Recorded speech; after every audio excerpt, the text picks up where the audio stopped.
In today's video, I'm going to teach you how to view all invoices in QuickBooks Desktop. If you need a quick way to see every invoice in one place, QuickBooks Desktop makes that very simple through the Income Tracker. This is especially helpful when you want a broader view of your customer activity instead of looking up invoices one by one. In this walkthrough, I'll show you exactly where to click and which filters to change so you can display all invoices clearly. To begin, go to the top menu bar inside QuickBooks Desktop and click on Customers. This menu contains several customer-related tools, and the one we want for this task is called Income Tracker. Once you see it, select Income Tracker to open it.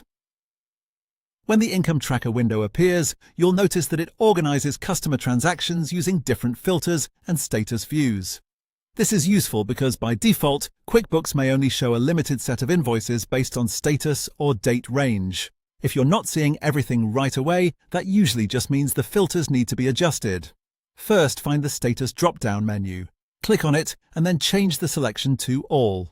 This tells QuickBooks that you want to display invoices from every status category, rather than only a specific group such as open, overdue, or recently created items. Setting the status to All gives you a more complete picture.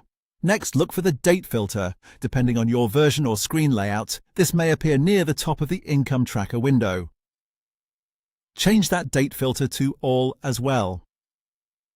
This step is important because even if the status is set correctly, a date restriction can still prevent older or newer invoices from appearing. By switching the Date filter to All, you remove that limitation and allow QuickBooks to show the full list. Once both filters are updated, your Income Tracker should now display all invoices available in QuickBooks Desktop. This makes it much easier to review your billing activity, check outstanding customer transactions, or simply confirm that an invoice exists without having to run around different screens. And there you go. That's all it takes to view all invoices in QuickBooks Desktop. If you're following along inside your own file, just make sure both the status and date filters are set to All, because those are the two settings that control what you see. Thanks for watching, and I'll see you in the next video.